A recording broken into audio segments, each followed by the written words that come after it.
Cette autre production, La Cantine avec vous, une coproduction hôpital La Cantine de Douala, Radio Balafon. C'est sous la supervision du directeur de l'hôpital La Cantine de Douala, le docteur Marie-Solange Dom et Bonguet Manga. À la coordination, bien évidemment, il officie également Georges Sémé.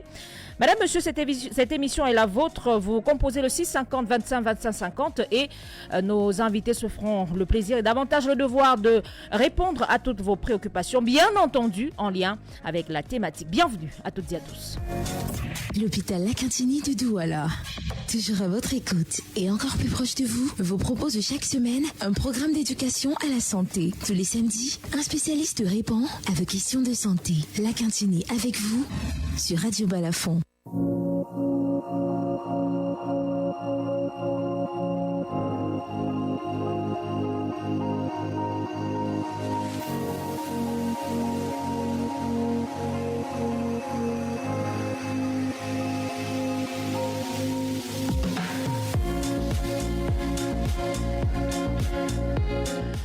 La Cantine avec vous, numéro 68, numéro de ce 12 avril 2025. Nous parlons, nous l'avons dit, de circoncision et nous avons avec nous dans ce studio le docteur Eric Bichoka, chirurgien pédiatrique avec nous. Bon matin, docteur.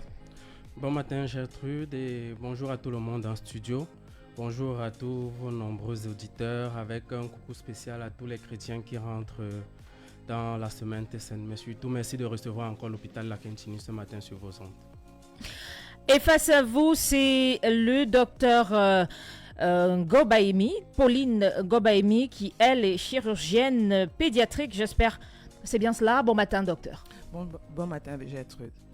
Je remercie encore l'occasion. Je remercie l'hôpital La Cantine. Je remercie Balafon de me donner l'occasion de revenir encore ce jour, m'exprimer sur vos antennes. Nous recevions déjà le 5 avril dernier le docteur Pauline Manteau et le major Sharifa sur les activités liées à la semaine de la chirurgie pédiatrique organisée à l'hôpital La Cantine de Douala du 14 au 19 avril prochain. Alors aujourd'hui, La Cantine avec vous, numéro de ce samedi, eh bien, accueille deux autres spécialistes que vous êtes et qui nous en diront davantage, vous nous en direz davantage, voilà. Docteur Eric Bichoka, je m'en vais me tourner tout de suite vers vous. Nous parlions de la hernie la semaine dernière. Aujourd'hui, qu'est-ce qui marque l'intérêt, qu'est-ce qui est d'intérêt pour les auditeurs à l'écoute en ce moment? Oui, merci Gertrude. Je crois que d'entame, nous vous prions de permettre que nous saluions vivement le superviseur de ce programme, Madame le docteur Marie-Solange Ndom, épouse de Bonguet Manga, qui de bras de maître nous permet de venir partager avec vous ce matin beaucoup d'informations importantes concernant la formation sanitaire. Mais l'occasion nous est donnée ce matin de la remercier d'avoir pris à bras le corps ce travail acharné qui est celui de la maîtrise de la santé de la femme enceinte et de l'enfant. C'est pourquoi depuis le 1er avril, à l'hôpital La Cantine, les consultations concernant les enfants de 0 à 15 ans sont totalement gratuites. Également, les consultations prénatales sont totalement gratuites. Je dois dire qu'elle bénéficie dans ce cadre-là de l'accompagnement de tout son staff et de la hiérarchie que nous ne serons partis d'ici sans remercier ce matin. Vous noterez que cette prise en charge de la santé de l'enfant prend tous les aspects de cette santé. Et dans ce cadre-là, la chirurgie pédiatrique n'a pas échappé à sa main bienveillante. Et donc, une campagne est organisée concernant cette spécialité qui, s'il faut le rappeler, est une spécialité qui traite des problèmes chirurgicaux de l'enfant de 0 à 16 ans. C'est une spécialité qui est peut-être un peu méconnue du public et même du personnel médical. Mais c'est une spécialité qui existe parce qu'il faut le dire, Gertrude, prendre en charge chirurgicalement un enfant n'est pas la même chose que prendre en charge un adulte.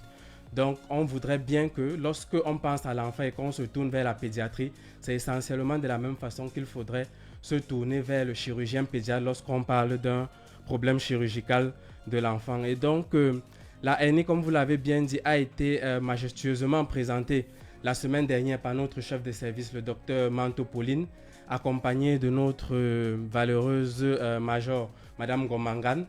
ce qui a suscité beaucoup d'émoi. Et aujourd'hui, nous revenons pour parler de la circoncision, qui est sans doute l'opération chirurgicale la plus pratiquée chez l'homme. Et donc, on sait que chacun dans la population doit avoir au moins une fois eu affaire à la circoncision. Docteur Pauline Ngobaemi, vous étiez déjà des nôtres il y a quelques semaines. Alors aujourd'hui, il est question d'édifier les auditeurs sur la circoncision. Le docteur Bichoka le notait il y a encore un instant. Déjà, qu'est-ce que c'est la circoncision? Et est-ce qu'il y a un âge pour le faire? Merci Gertrude de me passer la parole. Je remercie encore la direction de l'hôpital à Quintini de nous avoir permis de nous retrouver aujourd'hui pour vous édifier nos éditeurs. Donc, concernant le sujet d'aujourd'hui, la circoncision, comme le disait mon collègue, c'est une intervention qui est connue de toute notre population. Elle consiste à retirer la peau qui recouvre la tête du pénis. Donc, c'est une intervention qui semble anodine, et qui est souvent pratiquée à tous les âges. Mais nous, particulièrement chirurgiens pédiatriques, nous préférons donner un temps de maturité à l'enfant pour pouvoir pratiquer l'intervention. Mais il nous est arrivé de la pratiquer pour une urgence chirurgicale parce qu'il peut y avoir des complications pour un enfant qui n'est pas séquencé. Donc, c'est une intervention qui se pratique à tous les âges. Mais nous avons une préférence pour le nourrisson, c'est-à-dire plusieurs mois déjà, en allant au grand enfant. En des termes simples, la circoncision, c'est retirer la peau du pénis, c'est ça? Exactement. On parle de quelle peau précisément? On appelle couramment le prépuce. Donc c'est une peau qui recouvre la tête du pénis et qui peut être amenée à recouvrir aussi de temps en temps le méa ou bien à l'enserrer. Donc, les indications sont multiples et nous en parlerons tout au long de l'émission. D'accord. Docteur Bichoka, la circoncision est-elle une obligation? Est-ce que c'est obligatoire de se faire circoncire? Merci Gertrude. Alors, ce qu'il faut dire, c'est que la circoncision est une intervention chirurgicale. Donc, il n'y a pas de risque zéro. Donc, ça ne saurait être une obligation. Je pense que au lieu de savoir si la circoncision est obligatoire, il est peut-être mieux de s'interroger sur pourquoi la faire. Quel est l'intérêt? La plupart du temps, l'intérêt de faire la circoncision est culturel. Dans certains us et coutumes, pour devenir adulte ou bien pour entrer dans le monde des adultes ou encore pour appartenir à certaines tribus, il est indiqué de faire sa circoncision. Parfois aussi, c'est religieux. Donc, certaines religions prescrivent de pouvoir faire une circoncision. Mais parfois, l'argument qui est mis en avant, c'est que c'est hygiénique. Parce qu'il y a certaines substances qui peuvent s'accumuler à l'intérieur de la peau excédente dont elle parlait tout à l'heure, le prépuce, qui peut faire dégager des mauvaises odeurs. Ou alors, autre chose. Sur le plan médical, puisque vous demandez si c'est obligatoire, sur le plan médical, la circoncision, il est prouvé jusqu'à présent qu'elle mérite au moins d'éviter les pathologies qui sont liées au prépuce. Parce que le prépuce, qui est cette peau appendue en excès au niveau du pénis, peut s'infecter. Elle peut avoir des abcès. Mais d'autres études évoquent aussi le fait qu'elle pourrait, à l'âge adulte, prévenir, par exemple, pas prévenir, réduire l'incidence des maladies sexuellement transmissibles, comme le papillomavirus, comme le VIH, mais aussi elle pourrait réduire l'incidence de cancer du pénis et surtout pour les petits enfants, puisque moi je suis chirurgien pédiatre, elle pourrait réduire l'incidence des infections urinaires. Donc, une fois que ces arguments sont mis sur pied, aux parents ou à l'enfant, s'il est adulte, de se dire est-ce que c'est obligatoire pour moi de faire la circoncision? Quand on a écouté, on a envie de se demander, un problème hygiénique, laver ne suffirait pas, c'est cela? Parce qu'on aurait pu dire la peau que sur notre corps, elle également se salit et nous la lavons. Alors pourquoi ne pas simplement faire pareil pour son sexe? Alors, ce qu'il faut laver? Ce qu'il faut comprendre à ce niveau-là, Gertrude, c'est que le prépuce dont on parle est une peau en excédent qui recouvre le gland du pénis. La peau sur notre corps ne recouvre pas d'autres choses qui peuvent être exposées. Or, ce prépuce, il faut savoir qu'il est fermement accolé aux glandes du pénis jusqu'à environ 3-5 ans. Ça veut dire que pour le nouveau-né et en dessous de 3-5 ans, on ne peut pas complètement le renvoyer en arrière pour laver le gland et le recouvrir. Et chez l'adulte, à partir de l'âge adulte, 15 ans, 16 ans, il est complètement repliable pour pouvoir mettre le gland dehors. Du coup, chez les petits enfants, vous comprendrez que ça peut effectivement garder de la saleté ou alors du smegma, qui est une petite substance qui est sécrétée à l'intérieur tout autour du gland. Et ça, c'est bon à savoir. Alors, docteur Ngobaimi, comment se déroule cette opération de circoncision-là, concernant particulièrement les actes préparatoires et ensuite l'acte chirurgical en lui-même? Alors, la circoncision est considérée comme une intervention dite ambulatoire. Ça veut dire qu'elle ne nécessite pas une hospitalisation. Mais selon l'âge de l'enfant, selon son état général et selon aussi son caractère, parce que on peut avoir affaire à des enfants qui sont agités, qui ne supporteront pas, qui n'accepteront pas la présence d'inconnus autour d'eux. On peut avoir à le faire sous anesthésie générale, c'est-à-dire que l'enfant est complètement endormi. Mais le plus souvent, elle est pratiquée avec une anesthésie locale, c'est-à-dire que nous allons injecter des produits anesthésiants autour de la verge et qui va permettre d'endormir complètement la zone. Mais on s'entoure quand même de précautions en faisant un bilan préopératoire parce qu'il faut savoir que il y a une hémopathie qu'on appelle l'hémophilie qui est surtout exprimée par le garçon et qui est un gène non exprimé chez la fille. C'est-à-dire que même même si c'est une intervention qui semble bénigne, il y a quand même des risques de saignement dans l'intervention et nous prenons nos précautions par rapport à cela. 650 25 25 50, numéro de téléphone pour échanger avec les spécialistes en studio ce matin. On parle de circoncision, une interrogation, une préoccupation en lien avec la thématique, avec cette pratique médicale. Eh bien, nos spécialistes se feront bien sûr ce devoir-là d'apporter de la lumière aux zones d'ombre qui peuvent être les vôtres. 650 25 25 50, numéro de téléphone. Docteur Bichoka, peut-il avoir des effets secondaires après une circoncision? Est-ce que c'est possible? On en voit souvent? Oui, Gertrude.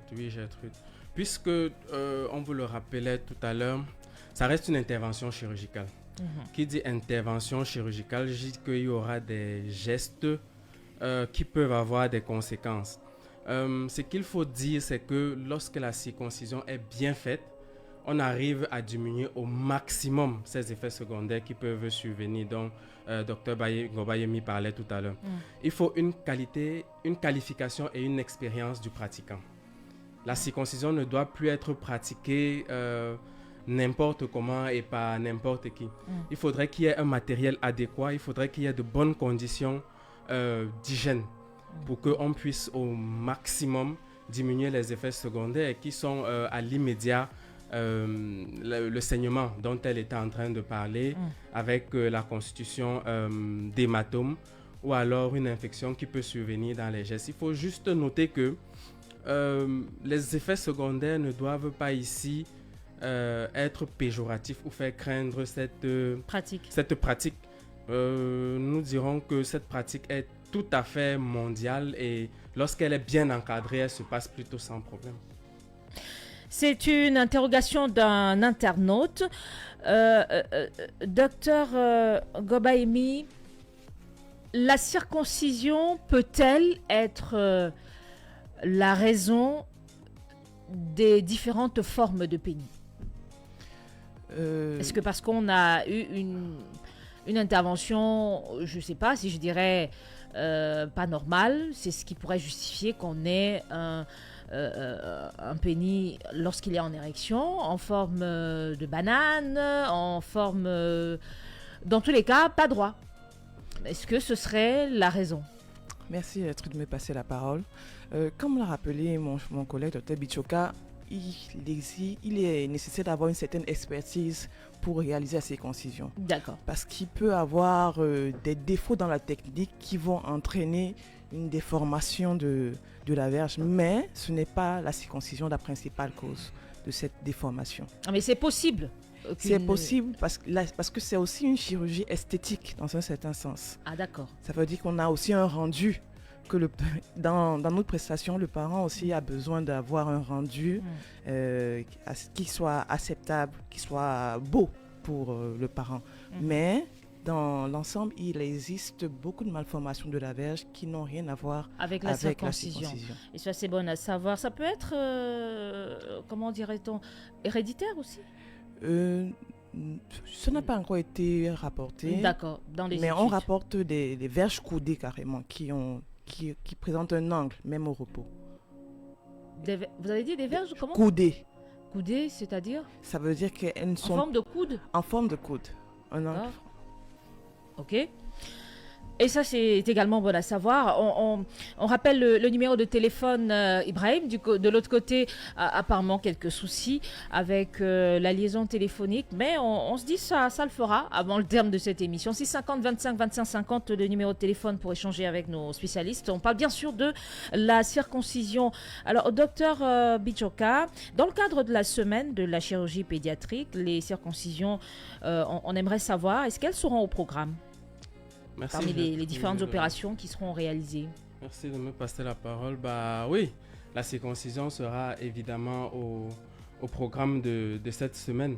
Surtout quand on vous a dit que la circoncision n'est pas un geste banal. Donc l'hôpital La Quintini, ce ne sera pas la première fois, a l'habitude d'organiser des campagnes au cours desquelles elle prend en charge les circoncisions, au cours desquelles elle met en marche toute sa machine et tous ses experts afin que ces opérations-là se passent très bien. Mais il faut noter que grâce à la magnanimité et à la sollicitude permanente de Madame le directeur de l'hôpital La Quintini, ce ne sera pas la seule intervention qui sera faite durant cette campagne. Toutes les malformations des enfants de 0 à 15 ans pourront être prises en charge durant cette campagne à des coûts réduits par des chirurgiens pédiatriques à la fois. Cette semaine, pouvoir la reprogrammer et nous étudions aussi les coûts réduits qui iront avec l'intervention. Docteur Bichoka, avez-vous déjà eu des cas d'adultes non circoncis? Merci Gertrude. Bon, il faut dire que les cas d'adultes non circoncis sont quand même assez rares au Cameroun. D'accord. Mais ils existent. Mais je tiens à vous noter quand même que je suis chirurgien pédiatrique. Ça veut dire que je gère beaucoup plus les interventions chirurgicales de 0 à 16 ans. D'accord. Au-delà de cet âge, nos confrères urologues sont ceux qui sont le plus adaptés. On a eu une idée tout à l'heure des risques auxquels un adulte s'expose lorsqu'il n'a pas été circoncié. C'est comme ça que ça se dit. Voilà, lorsqu'il n'a pas été circoncié. Alors, on aimerait savoir, ou alors avez-vous déjà eu vent d'incidents graves au cours d'une intervention? En parlant bien sûr de circoncision. Merci Gertrude. Je préfère dire oui pour que le grand public écoute que oui, des incidents graves peuvent arriver. C'est pourquoi nous militons pour que cette activité ou que cette intervention soit encadrée, soit faite dans de bonnes conditions et soit faite par un personnel aguerri qui puisse au maximum les éviter. Parce qu'il faut être clair, même le personnel aguerri, ça peut arriver d'avoir une complication. Ça arrive, mais le risque est moindre. C'est ce qu'il faut se dire. Alors, et vous savez, on est en train de parler du sexe, on est dans l'émotionnel et facilement on va arriver sur des choses qui peuvent être dramatiques. Il peut arriver que lors de ce geste, qu'on arrive à sectionner le gland de façon partielle ou de façon complète. Ça peut arriver et là on rentre dans un domaine où la vie sexuelle, la vie psychologique et émotionnelle du petit garçon se remet en danger. Il peut y avoir des complications qui existent. Par exemple, le fait d'avoir une faute dans la technique peut faire que au niveau du petit trou, du petit orifice par où les urines sortent, ce trou-là devient tout petit et l'enfant se met à avoir du mal à uriner après. Il peut avoir des incidents selon lesquels, à cause d'une petite faute d'inattention, on se retrouve après la circoncision où les urines sortent à la fois par un trou en haut et par un trou qui se trouve en dessous de la verge. Il peut avoir des infections, il peut avoir des dénudations où on enlève un excès de peau parce que le prépuce, on vous a dit, c'est une peau en excédent au bout. Si on se retrouve en train d'enlever même la peau qui ne doit pas être enlevée, on se retrouve avec un pénis qui est dénudé. Donc, des incidents extrêmement graves peuvent arriver. Malheureusement, ça ne va pas s'arrêter qu'au pénis. On aura le psychologique qui va rentrer en jeu. Et c'est remédiable parce que c'est quand même pas mal d'incidents que vous relevez. Est-ce qu'il y a moyen de remédier pour ce qui est de chacun des cas, ou il y a des cas où c'est irréversible? C'est d'autant plus dramatique qu'il y a des cas qui sont irréversibles. Il y a des cas qui sont irréversibles, notamment s'il faut rattraper par exemple une section d'une partie du pénis, il faut le faire très rapidement. Il faut que la partie sectionnée soit dans certaines conditions et il va falloir, on va dire, des instruments de pointe. Il faut de la microchirurgie pour le remettre en place. Et c'est parfois difficile de retrouver tout ça en place. Donc, par contre, il y en a d'autres qui peuvent être remédiés avec une certaine expertise. Si, par exemple, le trou est devenu petit, il y a des techniques pour recalibrer le trou et faire que l'enfant recommence à pisser normalement. D'où tout l'intérêt de se rendre dans un espace adéquat, c'est-à-dire un hôpital, j'ai envie de dire normal à la limite. Oui. Avec un plateau technique qui peut prévoir un peu tout ça. Oui, et j'en appelle ici à la responsabilité des parents, puisque c'est généralement fait chez les enfants, ou à la responsabilité des grands lorsqu'ils prennent leurs décisions eux-mêmes. Il faudrait choisir un endroit adéquat et véritablement, je pense que, par exemple, l'hôpital Lakentini peut y trouver tout. Je tiens à rappeler que aujourd'hui, l'hôpital Lakentini est le seul hôpital de la ville de Douala, de la région du littoral, voire des environs, qui a un service de chirurgie pédiatrique autonome. Je crois que c'est le seul où le service est complètement dédié à la chirurgie pédiatrique et n'est pas mélangé avec d'autres spécialités chirurgicales. Docteur Pauline Gobaimi, c'est également une conception qui est, on va dire, dans l'imagerie populaire, d'aucuns qui estiment que faire circoncire son enfant en bas âge, ou alors tout bébé, tout nourrisson, c'est donner le risque pratiquement de ne pas être viril. Est-ce que la virilité, ou alors la circoncision étant bébé et celle étant un peu plus grand, c'est-à-dire dans les 15-16 ans, comme disait le docteur Bichoka tout à l'heure, est-ce que cette pratique-là, à ces âges différents-là, est-ce que ça impacte sur la virilité, fondamentalement? Les études ont montré que effectivement la circoncision impacte sur la virilité parce que au niveau du gland, il y a des définitions, il y a des terminaisons sensitives en fait qui vont augmenter les sensations lors des rapports sexuels. Donc il a été rapporté que les rapports sexuels chez un homme circoncis et non circoncis, souvent on a un retour d'expériences différents.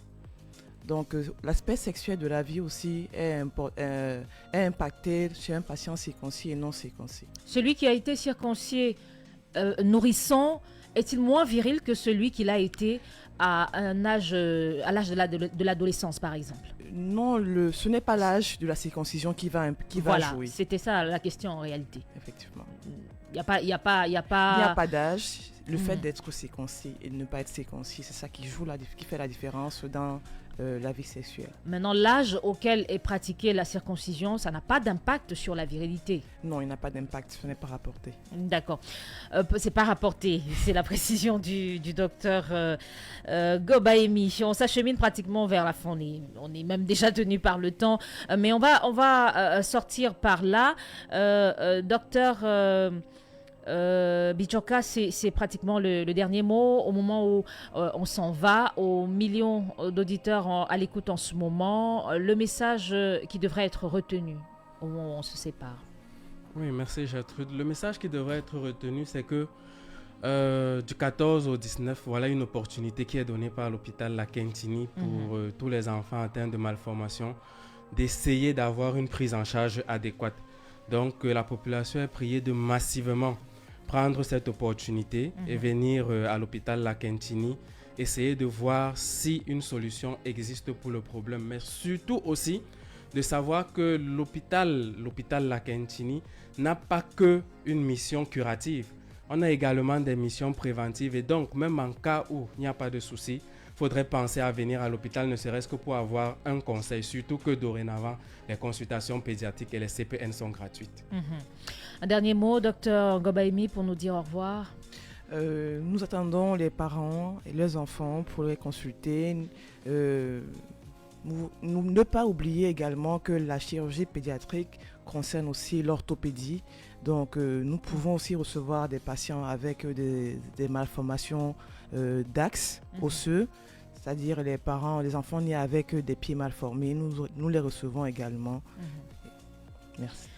Des chirurgiens pédiatres étaient des nôtres ce matin, Dr Eric Bichoka et Dr Pauline Ngobaemi. Merci infiniment d'avoir été des nôtres pour cet autre moment d'échange et même d'apprentissage, on va le dire, avec votre institution hospitalière, l'hôpital La Cantini de Douala. La Cantini avec vous, c'est terminé pour ce samedi. Donnons-nous rendez-vous samedi prochain, si Dieu le veut. Il sera à 9h sur cette antenne pour un autre moment d'échange avec l'hôpital La Cantine de Douala. Agréable écoute à toutes et à tous, madame, monsieur. Merci de rester connectés. Les programmes sur Radio Balafon se poursuivent. Bon samedi. L'hôpital La Cantini de Douala. Toujours à votre écoute et encore plus proche de vous, vous propose chaque semaine un programme d'éducation à la santé. Tous les samedis, un spécialiste répond à vos questions de santé. La Cantini avec vous sur Radio Balafon.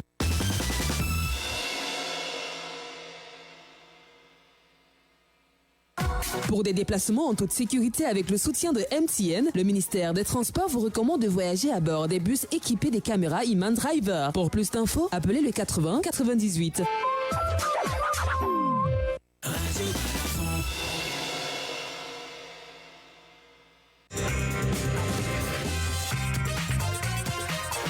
Balafon FM.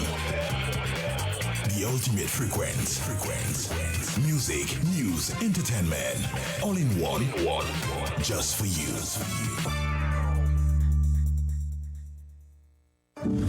Figure d'ici. Figure d'ici. Immersion dans l'histoire de nos figures.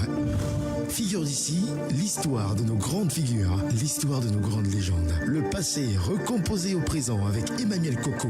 Figure d'ici sur Radio Balafon.